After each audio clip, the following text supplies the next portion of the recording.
Welcome to the Victorian Aboriginal News Referendum 23 Tapes podcast. I'm your host, Charles Parkiner.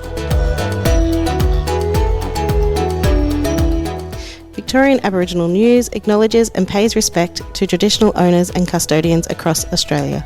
We acknowledge the elders who have gone before, those who currently lead their communities, and those who will follow in years and generations to come.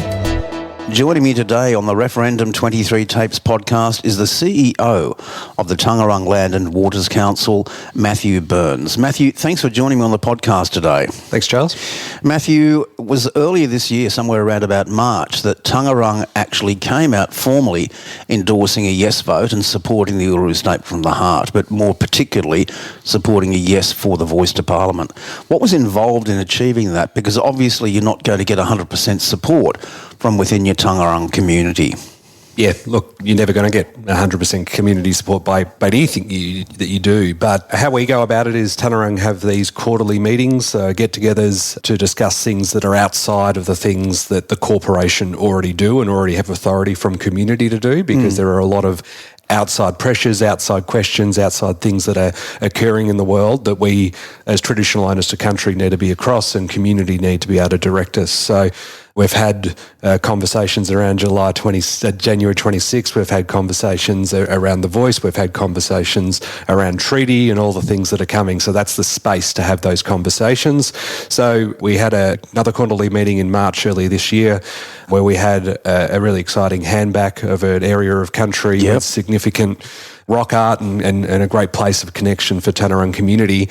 And at that community get-together, there was the discussion around the voice and how do we feel about the voice. And look, there were some kind of opposing views, but overwhelmingly the community thought that the reason why, despite great amounts of steps still need to come in Victoria, but the reason for the progress that we've been made, it's because of decades of advocacy in Victoria, step after step after step to get to where we are now, which is starting to discuss treaty negotiations. We've got the Uruk Commission that's happened as well, and that's because of the voice of community, but also the work that's been done over the years. And the overwhelming view from Taungurung community was that we need to enable other parts of country further north from us to be able to start with that voice, to be able to take those steps forward and be able to emulate maybe some of the hard work that's been done for decades and decades in Victoria. Do you see any advantages of the voice specifically for the Taungurung people?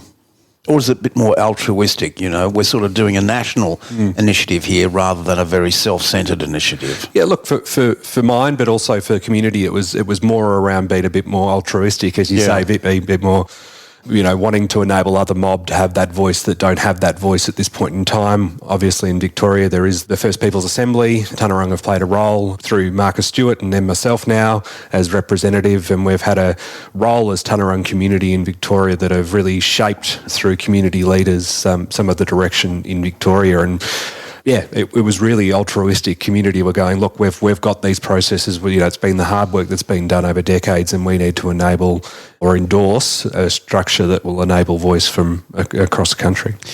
One of the great things that Taungurung, like many other of the traditional owner groups across Victoria and indeed Australia, has done is actually develop initiatives which have been to really redress some of the wrongs that have been inflicted upon country, the flora and fauna, since colonisation. And I know one of the ones that we've spoken about with your mob before is the game management strategy. And I know there are quite a few others.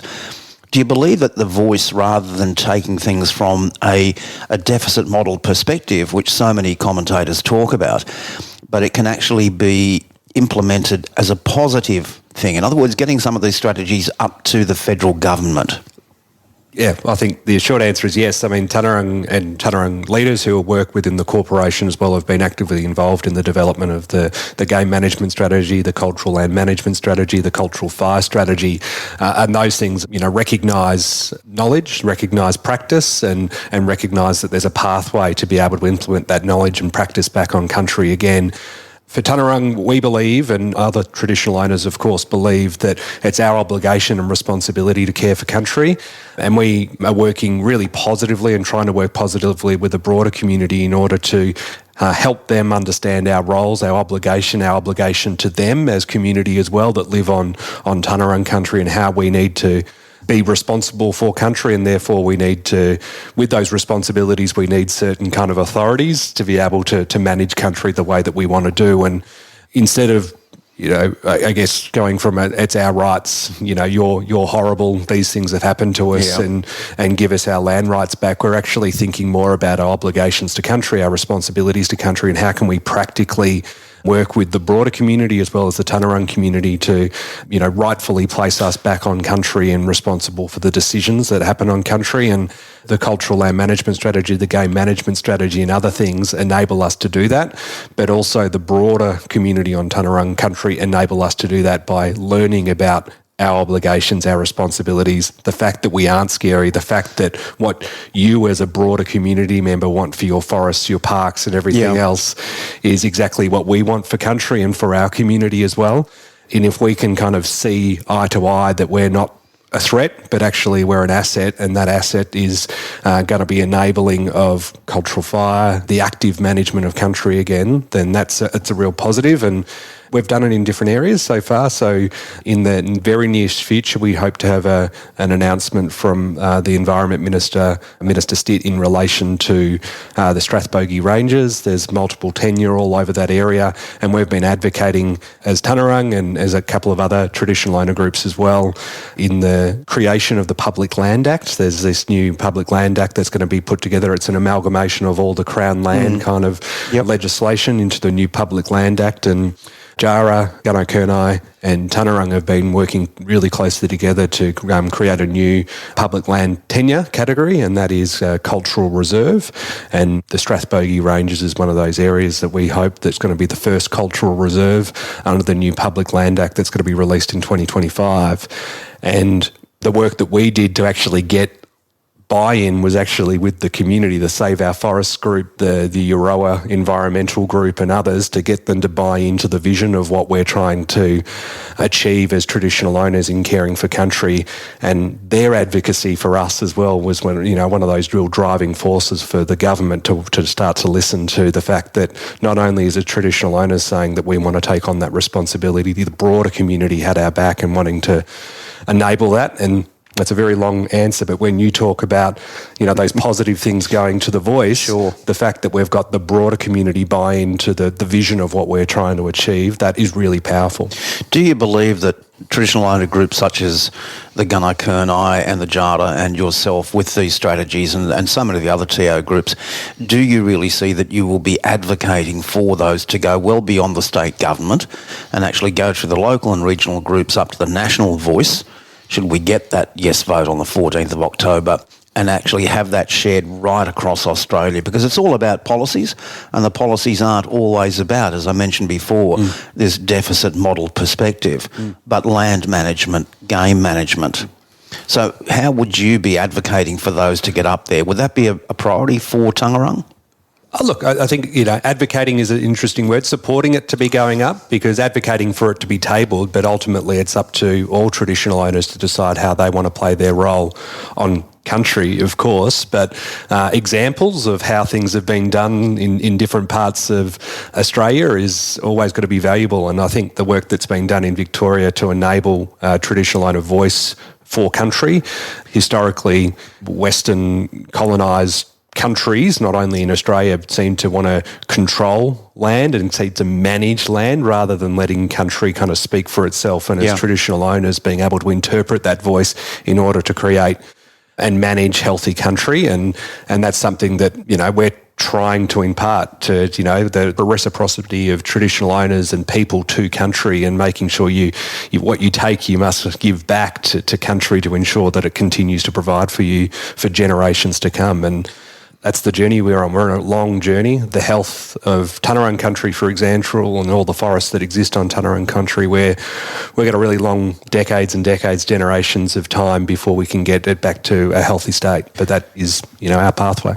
Tanarung has been through a fair bit of work in trying to get or in achieving that support for the voice to Parliament and a yes vote, should it not get up on the 15th of October, what happens on the 16th of October, that first day back at work, after a no vote, if that does occur? It's interesting. I'll quote Marcus Stewart and say that for everyone else, they'll wake up, walk their dog, have their coffee, and nothing will change. But for traditional owners, Aboriginal community across Australia, I think that it'll be a continued denial of recognition, traditional owner voice, and I think it's a generational thing for me. I think if this doesn't get voted up, then another generation will go by where the voice of traditional owners, Aboriginal people, and what you say about deficit, we're talking about closing the gap and everything else, but we're also talking about the responsibilities, the great things that can come from First Nations communities across Australia and the value that they bring to country, the value that they bring to the broader population, and that'll be a loss for everyone. Regardless of what the outcome is going to be, there's obviously been a lot of talk within community, a lot of debate within community right across Australia. Have there been any positives already for you and for the Tangarang as a result of this ongoing debate since the referendum was announced? Positive. So, look, I think it's always good to have conversations. Or maybe impacts. I wouldn't say that there's been impacts. Look, as I said, there are a couple of people, and I say a couple of people that I know that are not supporting the voice. They've got a view that, it's going to take sovereignty away from traditional owner groups, let's go on that one. And, when you explain to them at the end of the day, the government make policies that directly affect First Nations people, irrelevant of whether you feel like you're a sovereign individual or not. The fact of the matter is there are policies and decisions that are made from a federal government that, greatly detrimentally impact First Nations community, whether that be through land rights, health, wellbeing, etc. And the fact of the matter is it doesn't say anything about taking sovereignty away from First Nations people. It's just saying that there's a voice there. So, but everyone's entitled to their opinion, of course, but as I said, the overwhelming community felt really comfortable around where we are. The fact of the matter is that in Victoria, we are written into the Constitution as Aboriginal people, yet we're negotiating treaty. We've got a Truth Commission that's happening right now as well. So it doesn't seem to be a barrier to the work that we're doing as traditional owners in the state of Victoria. Look, anything that promotes conversation, anything that promotes the opportunity for community to come together and debate and come to a clearer understanding of where we are and how we're going to move forward can be a positive thing, of course. You're in a little town of Broadford, north of Melbourne, about an hour north of Melbourne. What's the general feeling within the broader community? Because when you've been saying community, you've been talking about the Tangarang community up here. What's the feeling you've got from the general community here?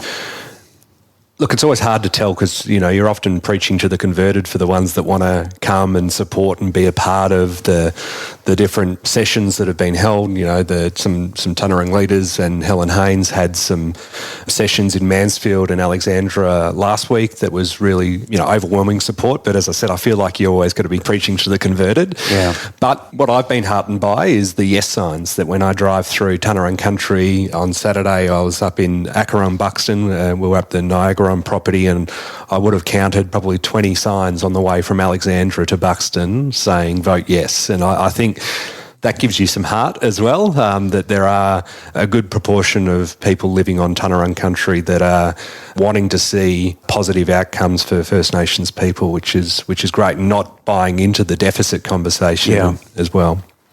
Matthew Burns, thanks so much indeed. Thank you. For a full transcript of this interview, visit the Victorian Aboriginal News website at vicaboriginalnews.com.au. Until our next episode, stay safe and stay informed.